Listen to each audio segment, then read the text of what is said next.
अस्सलाम स्टूडेंट्स, कैसे हैं आप सब। आज हम लेक्चर डिस्कस करेंगे 12 सब्जेक्ट मैथ क्लास 7 डिस्कस कर रहे थे हम चैप्टर नंबर 9 को लीनियर इक्वेशन के हवाले से कि लीनियर इक्वेशन क्या होती है। फिर हमने उसके मुताबिक 9.1 का क्वेश्चन नंबर 1 डिस्कस किया था। तो आज हम डिस्कस करेंगे क्वेश्चन नंबर 2 जिसमें लिखा हुआ है find the solution of the following equation. First question में था सॉल्व द फॉलोइंग इक्वेशन। जो हमें इक्वेशन गिवन थी हमने उसकी जो है वैल्यू फाइंड कर ली। अब इसमें लिखा हुआ है find the solution of the following equations. जो हमें इक्वेशन दी गई हैं हमने उनका सॉल्यूशन फाइंड करना है। तो इसमें फर्स्ट क्वेश्चन लिखा हुआ है 4x + 1। फर्स्ट क्वेश्चन नंबर 2 का पार्ट नंबर 1। पार्ट नंबर 1 इसमें गिवन है 4x + 1 = 2x + 3। ठीक है, 4x + 1 = 2x + 3। अब देखिए इसमें वेरिएबल तो 1 ही यूज हुआ है और 1 वेरिएबल यूज हुआ है तो हम आसानी से कर लेंगे। यहाँ पे 4x लिखा हुआ है इक्वल की दूसरी साइड पे 2x है, यहाँ पे +1 है और इधर +3 है। यानी वेरिएबल और कांस्टेंट वाली वैल्यू हमें गिवन है। हम क्या करेंगे कि वेरिएबल वाली वैल्यू को एक तरफ कर लेंगे और जो कांस्टेंट वाली है वो एक तरफ ले जाएंगे। जब हम इस तरह करेंगे तो देखें फर्स्ट हम लिखेंगे 4x ये 2x है ना, 2x के साथ साइन प्लस है। जब हम इक्वल के इस साइड पे लेके आएंगे तो ये -2x हो जाएगा। ठीक है, अब +3 जो है इसको हम इसी तरह लिखेंगे +3, ये +1 है और जब इक्वल की दूसरी तरफ जाएगा तो -1 हो जाएगा। क्लियर हो गया। अब आप देखें हमने जो लीनियर इक्वेशन हमें गिवन थी हमने क्या किया कि वेरिएबल्स वाली वैल्यू को एक तरफ कर दिया, कांस्टेंट वाली को एक तरफ कर दिया। अब हम आसानी से प्लस माइनस कर सकते हैं। 4x में से माइनस करें 2x तो आ जाता है 2x +- 3 में से 1 माइनस करें 2 आ जाता है। यानी हमारे पास आ गया 2x = 2। अब हमें फाइंड जो सॉल्यूशन फाइंड करना है वो x का फाइंड करना है। हम x को तो इधर रहने देंगे, लिख सकते हैं हम यहाँ पे जैसा कि मैंने प्रीवियस लेक्चर में बताया था कि हम लिख सकते हैं कि divided by 2 on both side. आप उस तरह भी कर सकते हैं, यहाँ पे स्टेटमेंट लिख सकते हैं आप। लेकिन अगर आप इस तरह कर लें, ये जो 2 गिवन है वो x के साथ जो कोफिशिएंट है वो इधर मल्टीप्लाई हो रहा था। जब इक्वल के दूसरी साइड जाएगा तो वो क्या हो जाएगा, डिवाइड हो जाएगा। क्लियर हो गया। अब आप देखें 2 2 x = 1।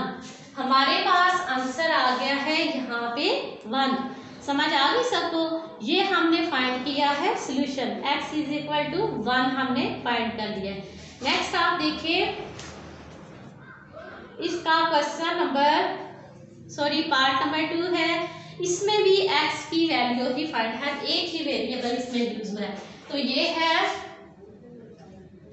2 × x - 1। Part number 2 discuss करते हैं। 2 × x - 1 + 8 = 4x - 20। ये हमारे पास क्वेश्चन है। सबसे पहले तो हम ब्रैकेट को यहाँ से खत्म करेंगे। यहाँ पे जो राउंड ब्रैकेट लगी हुई है इसको ओपन करेंगे और इसे ओपन करने के लिए हम इसके बाहर जो 2 है उस 2 को अंदर मल्टीप्लाई कर देंगे। ब्रैकेट के अंदर जितनी भी वैल्यू है 2 को हम x के साथ मल्टीप्लाई करेंगे, हो जाएगा 2x। अब साइन माइनस का है, 2 को 1 से मल्टीप्लाई करें आ जाएगा 2। क्लियर हो गया। +8 = 4x - 20। यहाँ तक क्लियर हो गया। अब आप देखें कि हम यहाँ पे ये जो लेफ्ट हैंड साइड तो ये दोनों कांस्टेंट वैल्यू है, तो यहाँ पे ही हम इसे प्लस माइनस कर लेते हैं। आ जाएगा 2x प्लस माइनस माइनस करेंगे हम -8 में से 2 माइनस करें तो आंसर आ जाता है 6। साइन वो लगाएंगे जो बड़ी रकम के साथ होगा, ये मैंने प्रीवियस लेक्चर में भी आपको बताया था। जब इस तरह की बात आ जाती है प्लस माइनस की, तो हम एक रूल के मुताबिक प्लस माइनस करते हैं, लेकिन साइन वो लगाते हैं जो बड़ी रकम के साथ होता है। तो यहाँ पे है -2 प्लस 8, तो 8 में से 2 माइनस करें तो आंसर आ जाता है 6, और बड़ी रकम के साथ साइन प्लस का है तो हम प्लस का साइन लगाएंगे। आगे देखें, है is equal to 4x minus 20, ये आ गया इक्वल की दूसरी साइड पे। अब हम क्या करेंगे कि वेरिएबल्स वाली जो वैल्यू है वो एक तरफ कर लेंगे, कांस्टेंट वाली दूसरी तरफ ले जाएंगे।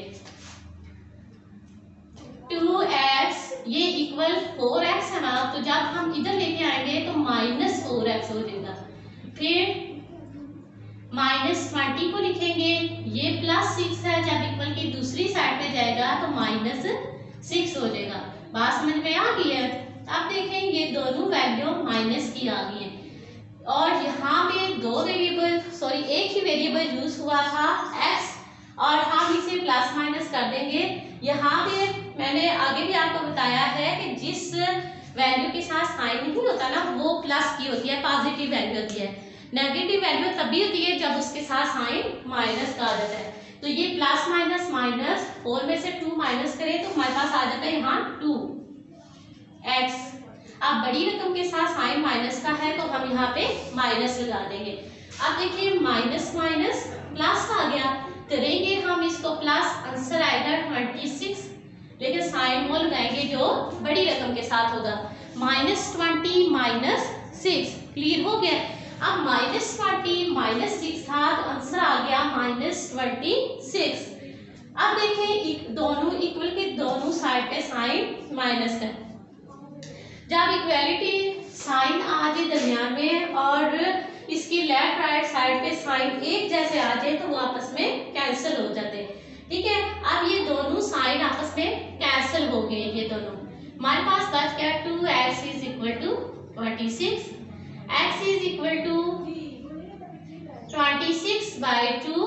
अब हम इसे यहीं से रिड्यूस कर देंगे, 2 1 2 2 1 2 2 3 6, x is equal to 13। Clear हो गया, x इज इक्वल टू 13। यही हमने फाइंड करना था, यहाँ पे x की वैल्यू फाइंड करनी थी। दोबारा से देखें कि यहाँ पे राउंड ब्रैकेट आ गई थी, हमने 2 को इसके साथ अंदर वाली पूरी टर्म के साथ मल्टीप्लाई किया तो आ गया 2x - 2 प्लस 8। फिर हमने क्या किया, दूसरे स्टेप पे जाके ये जो दो कांस्टेंट वैल्यू थी इनको आपस में प्लस माइनस किया तो हमारे पास +6 आ गया। फिर हमने क्या किया, तीसरे स्टेप में जाके वेरिएबल्स वाली वैल्यू को एक तरफ कर लिया, कांस्टेंट वैल्यू को एक तरफ कर लिया। जब हमने ये स्टेप अपनाया तो फिर देखिए -2x इज इक्वल टू -26 आ गया। जब ये आ गया तो साइन दोनों तरफ माइनस के थे, तो जब इक्वल के लेफ्ट राइट साइड पे साइन माइनस के आते हैं तो वापस में कैंसिल हो जाते हैं। ठीक है, उसके बाद हमने क्या किया कि 2x था तो x के साथ जो कोफिशिएंट है उसको इक्वल की दूसरी साइड पे लेके जाके हमने डिवाइड कर दिया, तो हमारे पास आंसर आया x इज इक्वल टू 13। समझ आ गई है? अब एक क्वेश्चन मैं आप लोगों को और समझा देती हूँ और फिर उसी तरह से आपने काम करना है। बकिया इसके जो पार्ट है तकरीबन वो आप लोग आसानी से कर लेंगे। जहाँ ब्रैकेट आएगी उसके बाहर जो वैल्यू होगी उसको आपने अंदर मल्टीप्लाई कर देना, फिर यही मेथड सामने वाला आ जाएगा। अब नेक्स्ट है बाय क्रॉस मल्टीप्लाई वाला फ्रैक्शन फॉर्म में क्वेश्चन लिखा हुआ है, ये मैं आपको क्लियर करवा देती हूँ कि इसे कैसे सॉल्व करना है। इसमें है पार्ट नंबर VII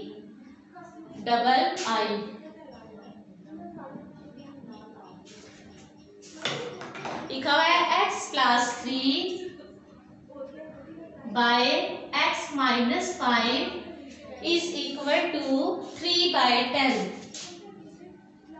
जब इस तरह से दोनों तरफ इक्वल के दोनों तरफ फ्रैक्शन फॉर्म में वैल्यू आ जाए तो आपने डायरेक्ट करना है बाय क्रॉस मल्टीप्लाई, ठीक है। जब आप बाय क्रॉस मल्टीप्लाई करेंगे साथ में लिखेंगे इसे,